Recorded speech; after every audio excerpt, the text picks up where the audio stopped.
Here's the Polo GTI 2022. I bought it 27 months ago and I haven't done a review since then, and today is that day.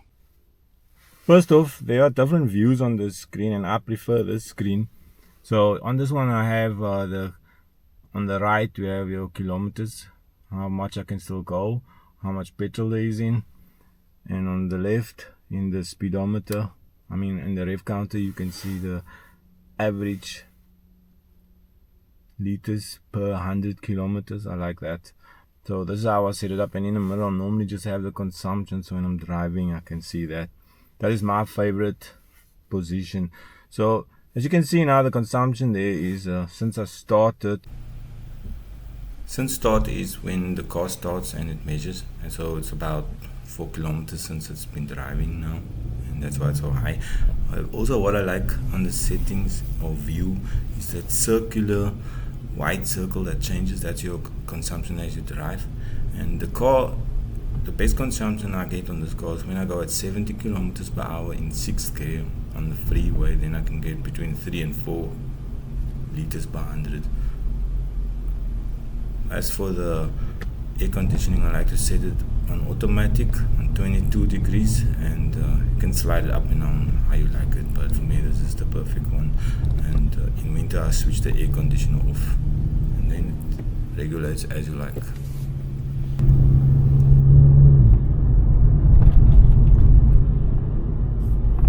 So I haven't done a car review for 27 months. Okay, so starting now. Normally I have my own favorite setting, which is my individual setting. I set it to normal, and the drive is in sport mode, but the suspension in normal, so it's not so hard, and the engine sound I don't like so much, so I switch that off. So that's my standard setting. However, sometimes if I want to roll the car, I put it in E mode so that it can roll. That's the only one that can roll. With this one, you got all the speed available if you switch it to sport mode without the hard suspension. But if I'm really going crazy, I'll put it in sport mode so you get the hard suspension. However, that doesn't happen often because there's just not opportunity. See, so yeah, what I like about this car, it kicks when you need it quite easily. It is the most affordable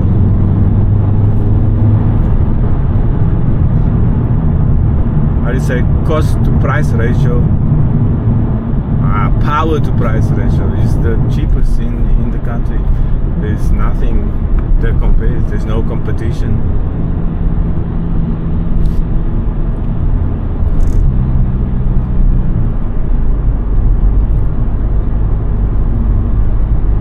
Driving along the mountain here, like there's a boulevard, just to see how it, I don't know if you can see on this video, but how does it feel over the road? Just get a small idea. Once I did have a chance to drive it fast is when one of my students had a heart attack and I had to rush him to the hospital, and so on the freeway in extreme traffic, I didn't look at the speed, but once I saw it and I was doing 190, it was quite quick and stable.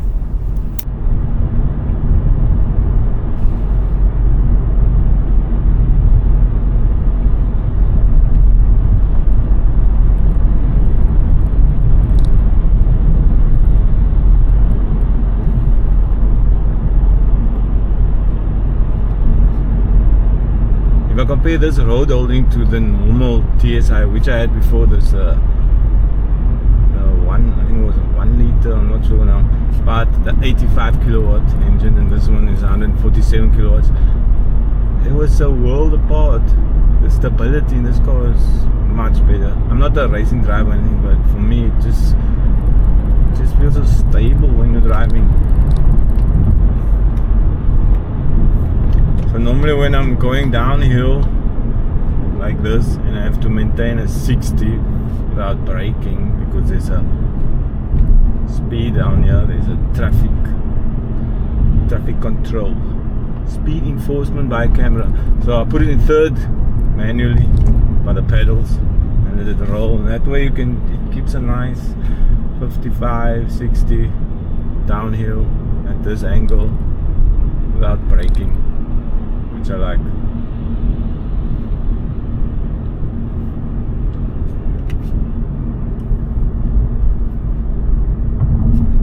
Camera dude.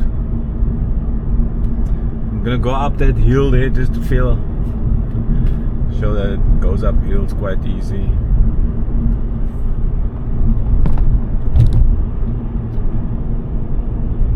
I mean, 2 years ago I wasn't used to driving the car. I mean, I felt a bit awkward in it, and now it's just natural. Everything is so easy. I didn't want to get this car because I preferred the lower power and all that, but the smaller car had 85 kilowatt and had normal manual, and I thought that for that type of power you can't drive automatic, and this car is automatic, and the gearbox is, for the price difference, is really good. And now I don't even miss having a manual.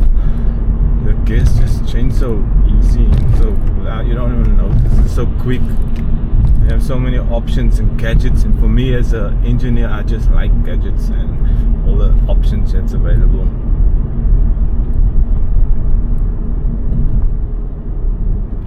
People always worry about the resale value on new cars, but I can say this much: I had a second-hand car before. I had the Polo before this, and that was a Jetta, and just about 2 months after the warranty wore off, the yellow light came on in the car, and that showed, I don't know, that yellow light shows the heart of the car is broken.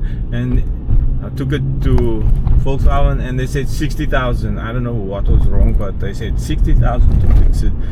And then I decided at that moment never buying a second-hand car again if you can afford it. So my advice to people that can manage, because all maintenance and repairs you do on a second-hand car doesn't increase the value of the car, unless it's like a super fancy sports 1 in a million car.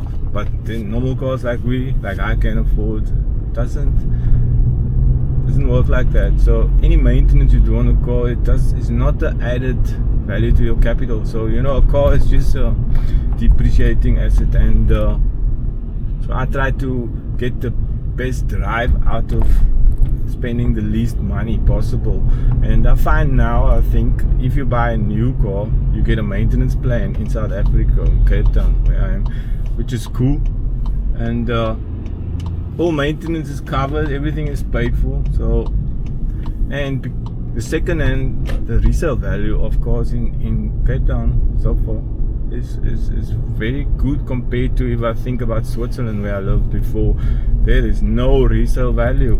I mean, it's like absurd. If the car is older than 5 years, nobody wants to buy it, and the value just drops. Like we had a car there, it cost 44,000 francs, and okay, we had it for 7 years, but it had 40,000 kilometers on the clock, and it was in very good condition, and all we got for it when we sold it was 4,000 francs, from 44,000 to 4,000. Now if you compare to the Polo before, I think it was 320,000 paid for it, drove it for 5 years, I think it was 5 years, yeah, and then sold it for 240,000, so a drop of 80,000. That is like, compared to Switzerland, I don't know other countries because I lived in those two for a while, that is amazing. So I would suggest, if you can afford, buy a car with a maintenance plan. Never buy a car without a maintenance plan, because that repairs is not adding to your capital, and the loss is not that much, and you get to drive the new technology, the new comforts. I'm an old guy like me, I'm 54, I want to enjoy the gadgetry now, and why not? it doesn't cost you much more in the end. All cars, they drop in value. So, and this one, which is the Polo GTI, it's kind of a cult car, cult engine, powerful. I don't think the value is going to drop that much. And I checked already. I mean, I think in 2022 when it was new, these cars were going between 500 and 600, and now 2 years later they still go for between 480 and 550. So 2 years later, and you were driving a car with no issues, because whenever anything goes wrong, you just take it to any Volkswagen dealer anywhere in the country and they fix it, no problem. Okay, there was a bit of a rattle on this thing here, but what do you call this, console in the middle, and they fixed it when I took it after 2 years. I was a bit procrastinating there, but eventually I took it and they fixed it. So you got no issues. If you're stuck anywhere, they fetch it. Of course, if it's an accident, you need insurance for that. That's separate. But any fault that happens on the car in this maintenance time, which I have now for 4 years, they fix it. And if you're stuck in the middle of nowhere, they'll send a tow truck and fetch you, take you to a hotel. That's part of the thing, I think. If not, you have to get insurance for that, but I think it is. For sure I need to take you home, get your car fixed, get it back to you. Some places even give you a car. Anyway, I'm going up this road, which is quite a steep road, and I'm driving. I'm still not in sport mode. It's just the engine is in sport mode, but the gear is not. The gearbox is in normal mode, and it's just so easy up this hill for the price. If you compare this to the GTI, which is basically the same engine, just slightly souped up as a heavier car, so your performance ends up about the same. There's a 0.3 seconds difference, 0 to 100. Top speed is around about the same, and your price difference is 200,000.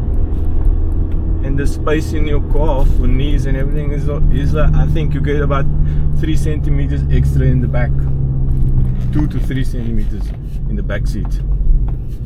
So I'm not gonna pay 200,000 for that. All the gadgets are the same.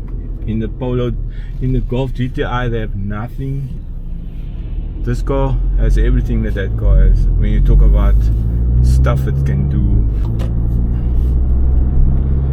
Yep, so I don't know, just the camera switched off, probably overheated, I'm not sure, but started up again. And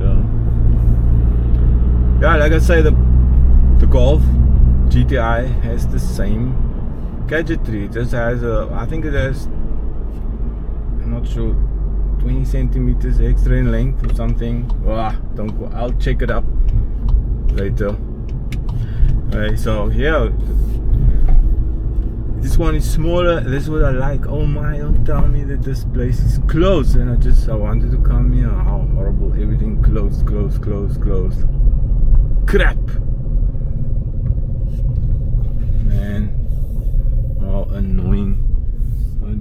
So I guess I have to walk from here. Man. Oh.